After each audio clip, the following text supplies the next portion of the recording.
Halo semuanya, balik lagi di channel YouTube aku. Alhamdulillah kita bisa ketemu lagi. Di malam Jumat ini aku akan menceritakan sebuah urban legend yang sangat-sangat terkenal di Jepang, yaitu hantu teke-teke. Gimana ceritanya dan gimana seramnya hantu teke-teke ini? Yuk sama-sama kita simak. Teke-teke adalah legenda urban legend di Jepang, yaitu mengenai seorang wanita muda yang jatuh di atas rel kereta api dan tubuhnya terpotong menjadi dua bagian. Setelah menjadi hantu penasaran, ia digambarkan sebagai hantu yang membawa sebilah sabit atau gergaji dan berjalan dengan memakai tangan atau sikunya, dan gerakan tubuhnya itu saat berjalan menyeret di tanah berbunyi teke-teke. Makanya hantu ini dinamakan hantu teke-teke. Salah satu cerita teke-teke yang berkembang di masyarakat Jepang adalah bermula dari seorang gadis bernama Kashima Reiko yang meninggal setelah dirinya terjatuh di atas rel kereta api dan tubuhnya terpotong menjadi dua bagian. Namun juga beberapa sumber menyebutkan bahwa cerita mengenai Kashima Reiko terjadi sebelum teke-teke. Menurut legenda yang berkembang, arwahnya bergentayangan di kamar mandi dan bertanya kepada orang yang ada di kamar mandi mengenai keberadaan kedua kakinya. Apabila jawaban yang ia dapatkan tidak sesuai dengan keinginannya, ia akan menebas kaki orang tersebut. Orang-orang pun juga percaya bahwa untuk menyelamatkan diri dari Kashima, orang yang ditanyai dapat menjawab bahwa kaki yang dicarinya ada di jalan tol Meishin, atau dengan jawaban Kamen Shininma atau Mars Dead Demon, yang merupakan akar kata dari nama Kashima. Ya, aku juga nggak tahu mana cerita yang benar, apakah cerita dari Kashima Reiko tadi sebelum cerita ada hantu teke-teke, atau setelah ada hantu teke-teke, atau Kashima Reiko lah adalah arwah gentayangan yang terkenal dengan nama hantu teke-teke itu. Daripada kita semua bingung, kita langsung masuk aja ke cerita awal mulanya hantu teke-teke itu ada.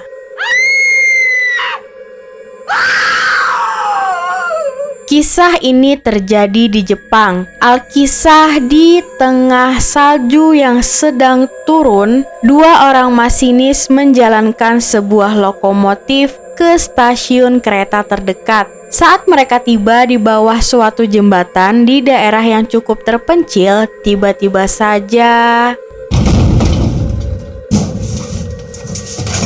dua masinis itu melihat sesosok bayangan jatuh tepat di depan mereka. Kedua masinis ini cukup berpengalaman untuk merasakan bahwa kereta yang mereka kendalikan telah menggilas atau menabrak sesuatu. Sang masinis berusaha keras menghentikan keretanya, dan lokomotif itu berhenti kira-kira beberapa ratus meter dari tempat kejadian. Salah satu masinis memutuskan turun untuk memastikan apa yang sebenarnya terjadi. Ia berjalan susah payah di atas gumpalan salju dan tepat di bawah jembatan yang tadi mereka lewati, ia menemukan sesuatu yang sangat-sangat mengerikan. Ia melihat terdapat tubuh seorang wanita di tengah-tengah rel tersebut. Tubuhnya terpotong menjadi dua karena terlindas kereta. Satu bagian adalah bagian atas tubuhnya, yaitu dari pinggang ke kepala, dan bagian satunya lagi adalah bagian pinggang hingga kaki. Ia tidak bisa melihat wajah wanita itu karena wajahnya tertutup oleh rambut hitam yang panjang. Darah wanita itu membasahi salju yang berada di bawahnya. Sang masinis pun buru-buru menghapus pikiran mengerikan itu dan segera kembali kepada temannya. "Ada apa?" tanya sang masinis satunya saat melihat temannya kembali. Ada wanita yang tertabrak," Kondisinya sangat mengerikan. Kemungkinan ia melompat dari atas jembatan. Aku akan memanggil bantuan ke pos polisi terdekat. Dan kamu tetap berada di sini. Tunggu sampai aku kembali. Pada zaman itu komunikasi belumlah secanggih sekarang, apalagi saat itu cuaca sedang sangat buruk. Sang masinis tadi akhirnya meninggalkan temannya untuk mencari bantuan. Sang masinis satunya lagi dengan sabar menunggu di dalam lokomotif. Ia tahu tidak ada jadwal kereta yang melewati di daerah itu. Jadi ia tenang saja meletakkan lokomotifnya di rel tersebut. Selain itu juga lokasi ini amat terpencil, bahkan tidak ada satupun rumah di sana.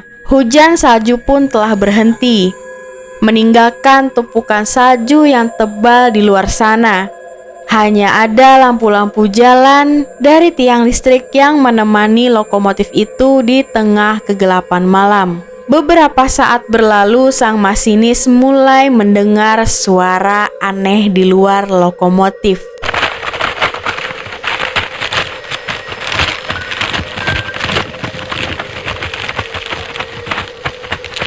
Terdengar seperti suara sesuatu yang tengah diseret. Soichi? Soichi? Masinis itu memanggil nama temannya yang tadi mencari bantuan. Namun ia pikir kembali, apakah mungkin temannya kembali secepat itu? Masinis pun mendekati pintu dan menengok ke arah luar. Halo? Ada orang di situ? Halo? Tiba-tiba pintu lokomotif terbuka. Suara gebrakan itu diikuti dengan jeritan masinis di tengah kegelapan.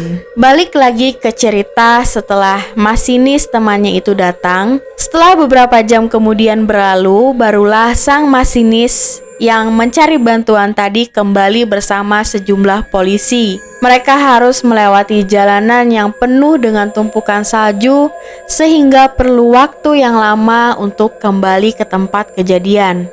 Namun begitu sampai di TKP, masinis itu sangat-sangat terkejut karena melihat tubuh wanita itu sebagiannya sudah tidak ada. Hanya ada bagian bawah wanita itu, sementara bagian atasnya lenyap. Masinis itu pun berpikir di dalam benaknya, apa ada yang memindahkan tubuh wanita itu? Tapi itu tidak mungkin. Ataukah teman aku yang telah memindahkan tubuh itu? Sang masinis dan para polisi pun menuju lokomotif yang ia tinggalkan tadi. Sato? Sato? Sato?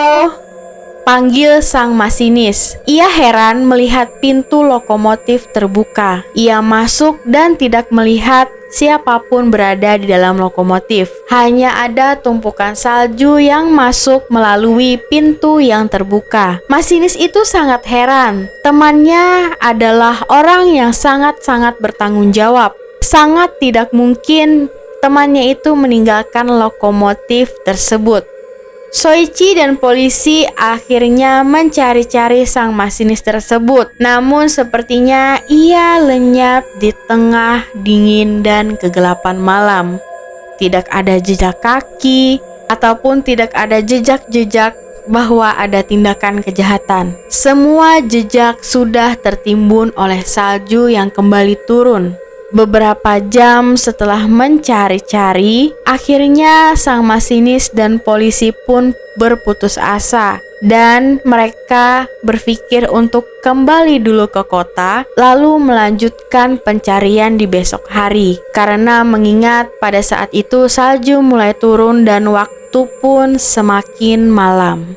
Saat ingin pergi, Soichi tidak sengaja melihat ke atas dan betapa terkejutnya Soichi karena pada saat dia melihat ke atas, dia melihat pemandangan yang begitu menyeramkan. Dia menunjuk ke atas dan para polisi pun juga penasaran dengan apa yang dia lihat dan polisi pun juga melihat ke atas.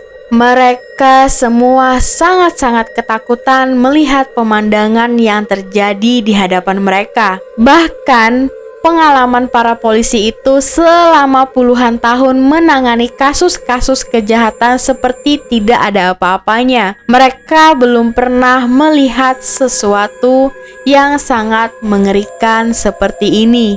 Apakah yang mereka lihat? Mereka melihat di atas tiang listrik tubuh sang masinis sudah kaku membeku. Wajahnya tampak sangat-sangat ketakutan. Entah apa yang telah terjadi. Apakah dia dibunuh atau dia kedinginan? Namun di situ yang menjadi pertanyaan adalah bagaimana caranya dia bisa menggantung di atas tiang listrik. Sementara itu, pemandangan menyeramkan pun bukan hanya itu saja, karena Soichi dan para polisi juga melihat tubuh wanita yang tertabrak tadi melingkar di tubuh masinis tersebut. Mereka melihat seolah-olah wanita tersebut sedang memeluk erat pinggang sang masinis yang telah tewas. Gimana teman-teman cerita urban legend dari Jepang ini, hantu teke-teke? Apakah menurut kalian cerita ini seram atau cerita ini hanya cerita fiksi saja? Bisa tulis pendapat kalian di kolom komentar. Sampai di sini dulu cerita horornya. Selamat bermalam Jumat dan sampai jumpa di video selanjutnya. Bye bye.